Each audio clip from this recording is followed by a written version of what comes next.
It's all small stuff. Genesis chapter 26, verses 12 through 33. Isaac was a boring guy who lived a ho-hum life and made no ripples in life. Unlike his father and his son, he was more like a small print footnote stuck between two important dissertations. Even though Isaac imitated his parents' lie disastrously in Genesis chapter 26, verses 1 through 11, God did not let Isaac down, and Isaac later made up for his past inexperience and immaturity. Slowly, he stepped out of his father's shadow, experienced God for himself, and got along impressively with his neighbors. How should we respond to people who intimidate us? Who should we turn to when we are all alone and afraid? Why is it more blessed to turn the other cheek than to fight tooth and nail when we are offended? First, shut up and pull out like a gentleman. Genesis chapter 26, verses 12 through 23. Isaac was a gentleman whose actions were never out of character or out of range. He did not get mad, turn bad, or was sad when he was pushed to the edge by his enemies. Isaac's silence must be examined in the context of the danger he faced. His wells were plugged up by the Philistines, and he was forced with an imperative to move away in verse 16. The Philistines' ruler Abimelech in Genesis chapter 26, verse 15.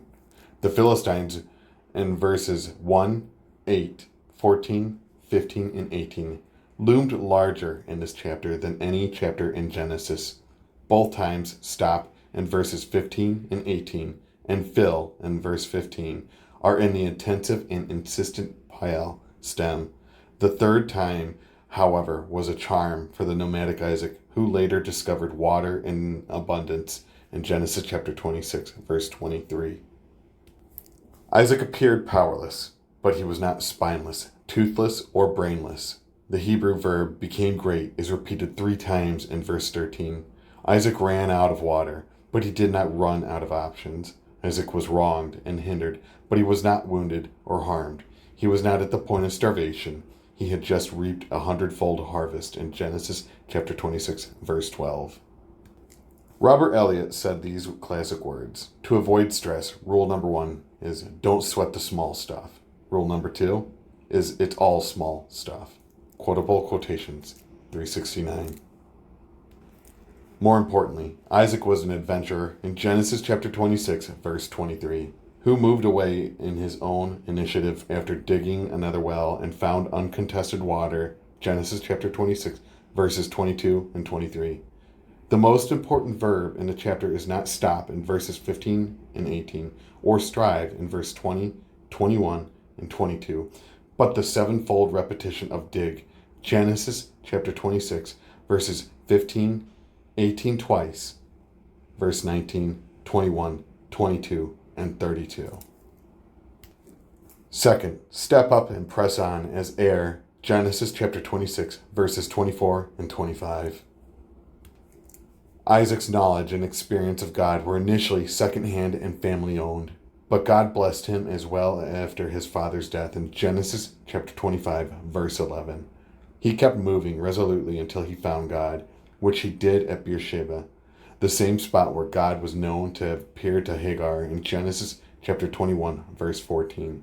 Now he had a direct personal and real relationship with God. The first time God appeared, he said to Isaac, I will be with you, in the imperfect tense in Genesis chapter 26, verse 3. But this time God said to him, I am with you, in Genesis chapter 26, verse 24. A reality. As it has often been said, God has no grandchildren.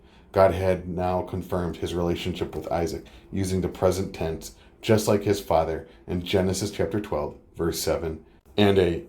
In Genesis chapter 13, verse 18, Isaac built an altar and called on the name of the Lord. In Genesis chapter 26, verse 25, his faith was no longer a symbolic act or a sham practice. Isaac also made a name for himself planting crops, something his father Abraham never did. Abraham loved the mountains in Genesis chapter 12, verse 8, the oaks in Genesis chapter 18, verse 1, and the trees, Genesis chapter 23, verse 7. But Isaac made his life in the valley. Isaac was a giant the day he stepped out of his father's shadow, stepped into his own shoes, and stepped up to the promise. Third, speak up and patch up to be a peacemaker. Genesis chapter 26, verses 26 through 33. Isaac bravely questioned in Genesis chapter 26, verses 26 and 27, Abimelech's strange visit, his latest motive and past treatment. The patriarch was not easily deceived, intimidated, or persuaded. He heard their side of the story, listened to their proposal, and used his head as well as his heart to settle their cold war, their mutual suspicion, their past and potential conflicts. Isaac spoke up to the end the conflict to secure peace and to move on. Isaac was not a weak man who would not speak up or stand up to bullies. When the occasion arose, the first word in Hebrew was a why the ruler hated him so and had sent him away in Genesis chapter 26, verse 27. Isaac unequivocally chose the word hate in verse 27 in Hebrew, or hostile in the NIV. To practice kindness to strangers, Isaac even invited them to a feast, instead of sending them away empty-handed. After they had made peace, Isaac was the first peacemaker in the Bible. He was the first one to be credited with living in peace with his neighbors in Genesis chapter 26, verses 29 and 31. God's blessing followed Isaac the peacemaker. In conclusion, are you a gentleman on the inside? Are you an heir of God's promise? Are you a peacemaker for all parties? Life is too short to keep enemies and records.